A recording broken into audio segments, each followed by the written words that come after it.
नमस्कार फ्रेंड्स, मैं doctor Sumit Jaiswal, plastic surgeon. आज हम राइनोप्लास्टी का एक नया वीडियो लेके आए हैं जिसमें आपको हम बताएंगे कि राइनोप्लास्टी प्रोसीजर किस तरह से की जाती है और उसमें क्या क्या चेंजेस पॉसिबल हैं। कुछ पेशेंट्स हैं हमारे जिनकी सर्जरी हमने रिसेंटली करी है, उसमें बिफोर आफ्टर का जो रिजल्ट है उसके द्वारा हम लोग बताएंगे कि इसमें क्या क्या सर्जरी हमने की है, क्या क्या पॉसिबिलिटीज रहती है राइनोप्लास्टी में और क्या लिमिटेशंस रहती हैं। इसमें जो राइनोप्लास्टी है कोई एक फिक्स नंबर ऑफ प्रोसीजर्स या फिक्स स्टेप्स नहीं होती हैं। हर पेशेंट्स में रिक्वायरमेंट के हिसाब से, पेशेंट की डिजायर और पॉसिबिलिटीज के हिसाब से हम लोग डिफरेंट डिफरेंट प्रोसीजर करते हैं। जो प्रोसीजर रहती है आमतौर पर 1 आवर से लेके 2 आवर्स ड्यूरेशन की रहती है। वो हम लोग मोस्टली पेशेंट को सेम डे या मोस्टली अधिक से अधिक नेक्स्ट डे डिस्चार्ज कर देते हैं। हर एक राइनोप्लास्टी में ये ध्यान रखना रहता है कि थोड़ा स्वेलिंग आता है नोज में, स्पेशली यदि जिसमें ज़्यादा प्रोसीजर करने का है नोज में, उसमें स्वेलिंग ज़्यादा रहता है। या फिर हम लोग यदि बोन को ब्रेक करते हैं, कई बार ब्रॉड नोज रहता है तो बोन को ब्रेक करके हम उसे नज़दीक लाते हैं, तो उस तरह की कंडीशन जिसमें ज़्यादा उसमें ट्रॉमा होता है तो उसमें स्वेलिंग ज़्यादा रहती है। और specially lower part of the nose या टिप का रिजल्ट आने में करीब 2-2.5 महीने तक भी लग सकता है। लेकिन जो upper part of the nose है या फिर हमने कई बार ऑगमेंटेशन करा, साइज बड़ा करा है, तो उसमें तुरंत रिजल्ट समझ में आता है। इसी तरह से अगर हमने एलर बेस रिडक्शन करा है, इस पार्ट को छोटा करा, तो वो भी तुरंत समझ में आता है। तो जो मैक्सिमम स्वेलिंग रहती है वो तो शुरू के 1-2 हफ्ते में खत्म हो जाती है, लेकिन हल्की सी जो स्वेलिंग रहती है वो अगले कुछ हफ्तों या महीनों तक रह सकती है। उसकी वजह से आपको कोई घर पर बैठने की जरूरत या ऐसा नहीं लगता है कि नाक बड़ी हो गई है या आपको बाहर नहीं निकल सकते, वो सब दिक्कत नहीं रहती है। जस्ट बताने का मतलब ये रहता है कि उसमें इंप्रूवमेंट होते रहता है अगले कुछ महीनों में।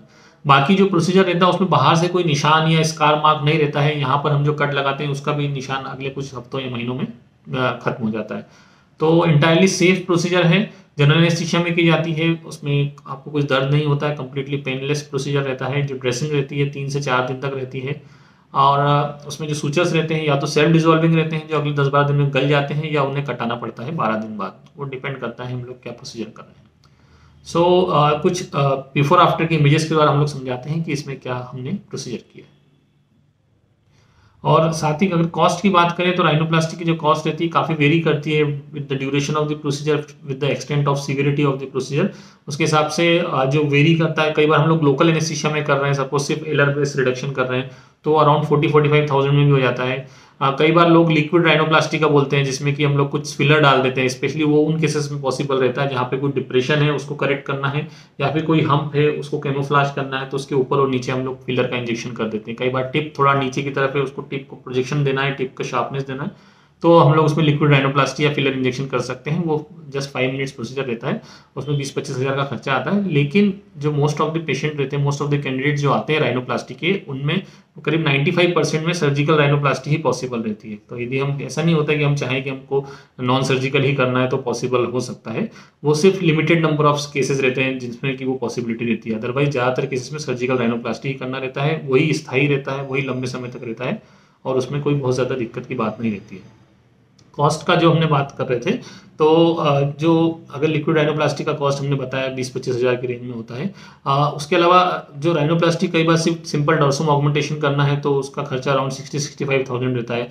यदि और उसमें प्रोसीजर अपन ने जोड़ी, हमने उसका टिप भी करेक्ट करा, एला भी करेक्ट करा, तो उसका कॉस्ट लगभग 75,000, 80,000, 85,000 तक भी हो सकता है। ये 24 ईयर ओल्ड मेल है जिनकी नोज़ काफ़ी ब्रॉड है, डिप्रेस्ड है, टिप भी दबी हुई है और चौड़ाई ज़्यादा है। तो इसमें हमने बोन को ब्रेक करके उसकी चौड़ाई को कम किया है, नोज़ की हाइट को बढ़ाया है, टिप को शार्प किया है, और साथ ही एलर बेस रिडक्शन प्रोसीजर के द्वारा जो चौड़ाई है लोअर पार्ट की उसे हमने कम की है। ये करीब 2 से 2.5 घंटे का प्रोसीजर रहता है और मोस्टली हम लोग 1 डे उसमें पैक डाल के रखते हैं, नेक्स्ट डे पेशेंट को डिस्चार्ज करते हैं। जो दूसरे पेशेंट है हमारे पास अफ्रीकन कंट्री से आई थी, सेम प्रॉब्लम है, इनकी डिप्रेस्ड नोज़ है, हाइट कम है और चौड़ाई ज़्यादा है। तो इसमें हमने अगेन हाइट को बढ़ाया है, टिप को शार्प किया है, चौड़ाई को कम किया है। इसमें कुछ स्वेलिंग है जो कि अगले कुछ हफ्तों तक रहती है, ग्रेजुअली स्वेलिंग कम होती है तो और नाक में इंप्रूवमेंट आता है। जो स्टिचेस रहते हैं या तो सेल्फ घुलने वाले रहते हैं या फिर उन्हें कई बार कटाना पड़ता है। वो डिपेंड करता है पेशेंट कहाँ से आया है और क्या चाहता है। जो इसके अलावा अगर हम नेक्स्ट पेशेंट की बात करें तो ये जो पेशेंट आप देख रहे हैं इसमें यंग फीमेल है 24 ईयर ओल्ड, जिसमें कि डिप्रेस्ड नोज़ है, नोज़ काफ़ी बड़ी है, चौड़ी है। तो हमने इसकी हाइट को बढ़ाया है। इसको हाइट को बढ़ाने के लिए हमने सिलिकॉन मटेरियल यूज़ करा है, कई बार हम लोग कार्टिलेज भी यूज़ करते हैं, और टिप का शार्पनिंग किया है। ये करीब 4 वीक्स बाद का पोस्ट ऑप इमेज है। ये 28 ईयर ओल्ड फीमेल है जिनका 2 महीने बाद शादी होने वाली थी। तो इसमें हमने जो लोअर पार्ट है उसकी विड्थ को कम करने के लिए सर्जरी किया है, रिडक्शन राइनोप्लास्टी। जो टिप है उसकी विड्थ को कम किया है, टिप को शार्पनेस दिया है। इसमें आप स्किन की शाइन देख रहे हैं, मतलब उसमें अभी एडिमा और स्वेलिंग है, जो कि 2 से 3 महीने लगते हैं कंप्लीट उसको रिकवर होने में।